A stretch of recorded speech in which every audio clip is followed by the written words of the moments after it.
In what other sport in the whole world can the man on the street turn up, pay £450 in a bid to be a professional player? Absolutely none. But that's what can happen in darts, and it's Q School. Q School takes place in February this year. There's one event in Europe and there's one event in the UK. It is rather complicated, the qualifying process to become a professional darts player, but that's why I've got Matt Pieman Hill here. So he's going to cover absolutely everything you need to know about the darts Q School. Pieman. Yeah, cheers, Adam. Well, look, it is a little bit of a minefield, so I will apologise in advance if I get any little nuances wrong, but I'm going to do my best to try and explain to you how Q School works, because it's always something that people are interested in, but I feel like a lot of people just kind of, just check who got the two cards at the end of the day's play and maybe don't really understand too much how that process has come about. Well, it has changed a little bit this year as well, so we're going to cover all that. But basically, what is Q School? Q School, as you say quite rightly, it's the opportunity for any Joe Blogs, me or you, off the street to turn up and get ourselves a PDC tour card. Sounds good? Well, you have to be pretty talented to do it, I'm afraid. So probably rule myself out for this year. There's some breaking news for you. I won't be going to Q School, but plenty of big names will be, along with plenty of young talents that we haven't heard of, but we're soon going to. And maybe some faces from the past that we wouldn't expect to turn up.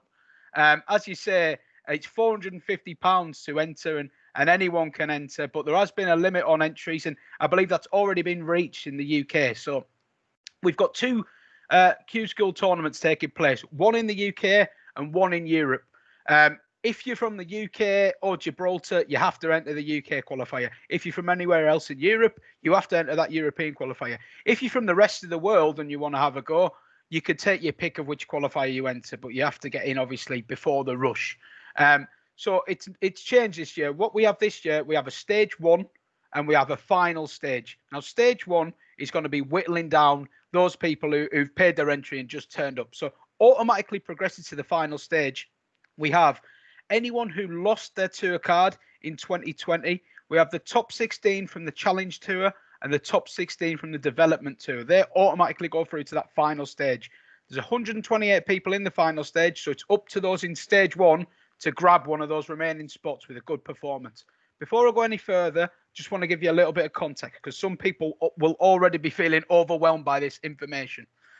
How do I become a professional darts player? Well, first, obviously, you need to be pretty good. But the PDC, alongside the main tour, which always has 128 people playing on it each year, it has some secondary tours to help people get up to that standard. So just below the main tour, we have the Challenge Tour, and that is 24 events, and it's ran across, I think it's ran across 5 or 6 weekends.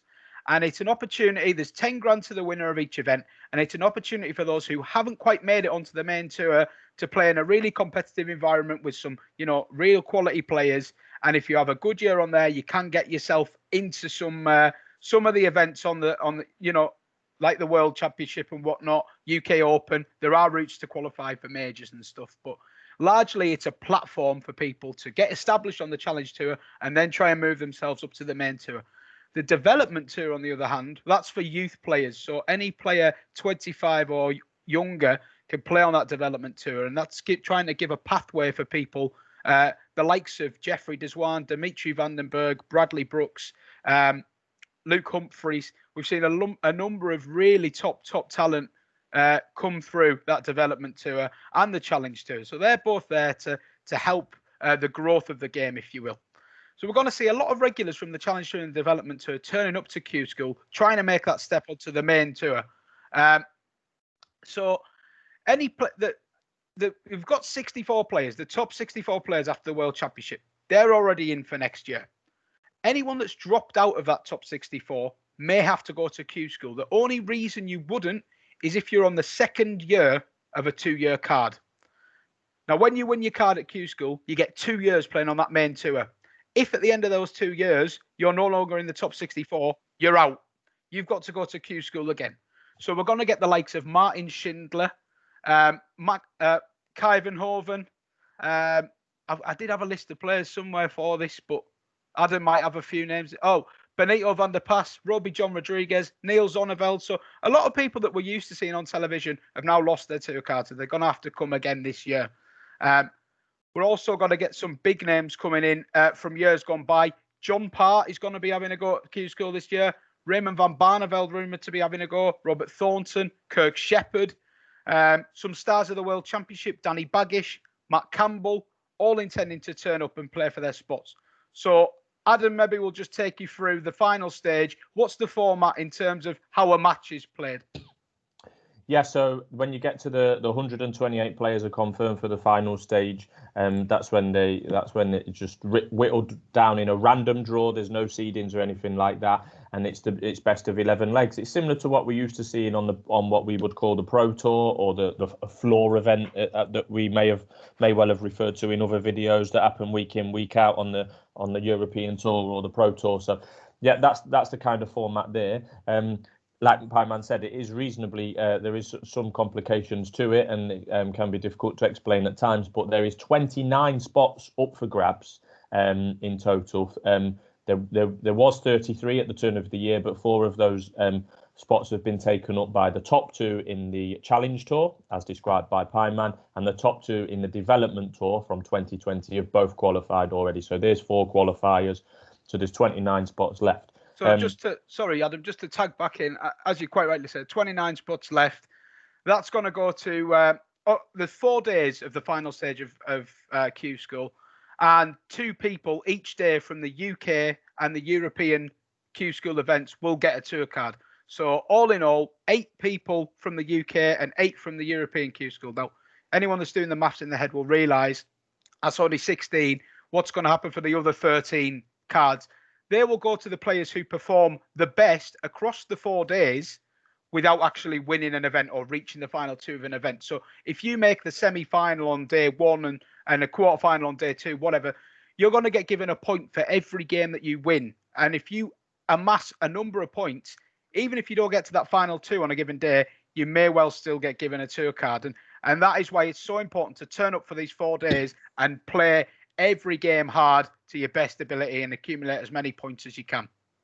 Yeah, well, 128 down to a final is 6 games. That's 6 games a day. So yeah, even if you don't make the final or win a card on any given day, there's still 6 or potentially 7 games that you're playing in to rack up points. And by the end of the week, if you're on 10, 11, 12 points, you'll be in with a shout of being one of the lucky losers, if you like, or the chasing pack, however you would like to describe them. So, yeah, as Pieman says, there is some big names to be due to take part in Q School. Usually it does only take place in one location, and it's somewhere close to home for me. It usually takes place in Wigan, but this year there's going to be one event in Europe for the first time, and there's going to be one event in the UK. I think it's in Milton Keynes this year, obviously with the COVID restrictions and such. And like I say, there is some big names to take part, and I know Pieman's got a bit of a short list for ones that we should be keeping our eye on.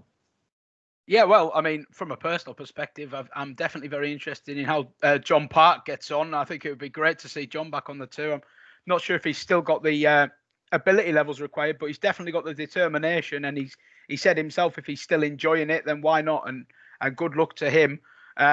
Well, Raymond Von Barneville, that's the one that will stand out to a lot of people. If he turns up, Barney, he said a couple of months ago he was going to go to Q School, and I think he still fancies it, but he's very changeable, isn't he, Barney? He one minute he's coming back, next minute he's retiring. So it would be nice to see him back and get his card the proper way, but it remains to be seen. For me, I'm most interested in Danny Baggish. I thought we saw at the World Championship just what a good player he is, and he intends to give it a go, along with Matt Campbell, the Canadian, who was another player I was really impressed with despite his loss to Scott Waite. So I would be really pleased to see either of those two get a tour card and give it a good go.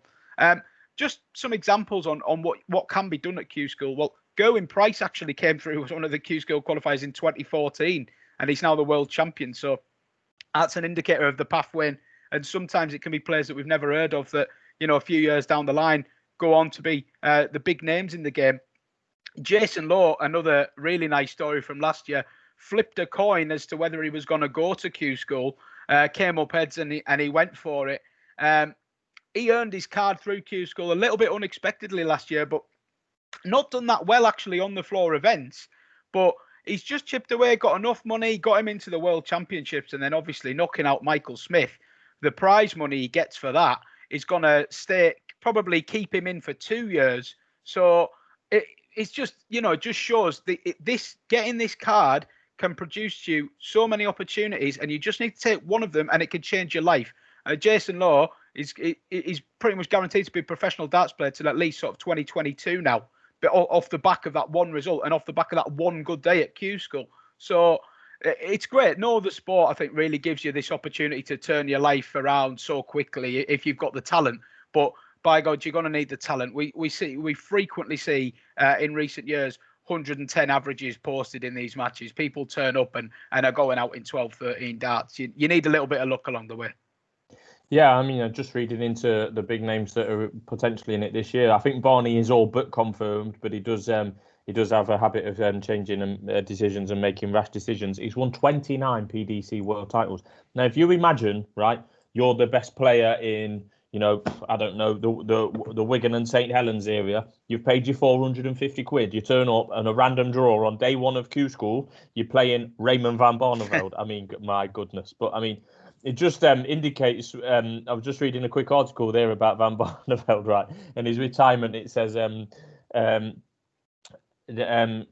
elimination in the 2019 Premier League in Rotterdam in March, he announced his intention to retire immediately, a decision he reversed the following day. So that's all you need to know. That's what I mean with Barney. I'm not bad-mouthing him, but I mean, you don't want to get too carried away when he says he's got to do this and that. I mean, he did say he was done with darts and he would never come back and stuff. So, yeah, he's good for the game when he's unsung, Barney. But, yeah, just a quick mention, another little quirk that it's worth mentioning in this video, I think.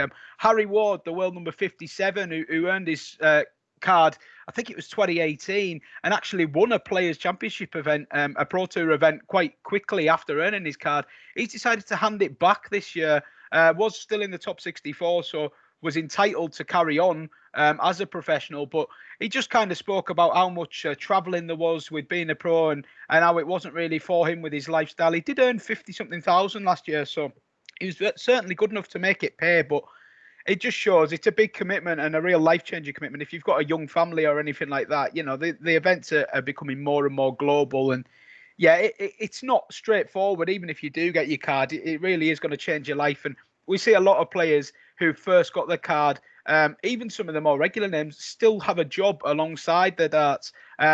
So it's a tough one now. I think because the standard's going up so quickly, I think if you do get a card, you've really got to commit to it. You've got to give it a go for 2 years, maybe pack the job in, go full time, get sponsors. The prize money's there to make it pay if you're good enough. And we all know how entertaining and how much the fan base is growing. So a great time to get into darts as a player and as a fan. This event, originally scheduled for this coming weekend, been knocked back to February, mid-February. I think realistically with the UK COVID restrictions, it could be knocked back again. I know they'll be reluctant to do so with people travelling from all over the place to get there. But yeah, I don't know. It seems another delay is inevitable, but definitely one to watch. And I'm sure when the Pro Tour action, when the Q School action is kicking off, we'll be able to give some videos with who's managed to secure those golden ticket cards. Yeah, absolutely. And like you say, Pieman, it is life-changing. What I would say is that I have seen in previous years by one or two suppliers of odds that you might get a market on to win a tour card, because you're not necessarily winning an event, but to win a tour card you might get a market on that. But don't hold your breath on that, given that we don't know exactly when the event is going to take place and that it's taking place in 2 locations. So I would probably say it was unlikely we're going to get odds to really delve into. But yeah, there's always good coverage on the PDC Twitter feeds, etc. I'm not sure if the PDC TV shows the Q School coverage. I'm not sure on that one. Yeah, I'm as a subscriber to that service. Yeah, I'm not sure what the situation will be this year. I mean, it does seem like an evolving platform and stuff. I think you'll definitely get some kind of live scores for the latter stages of days events, and hopefully some kind of coverage. But in these unprecedented times, you could understand if it's just a little bit too difficult. But we'll see. Hopefully, the PDC are very good and very innovative, so hopefully they can pull something out the fire.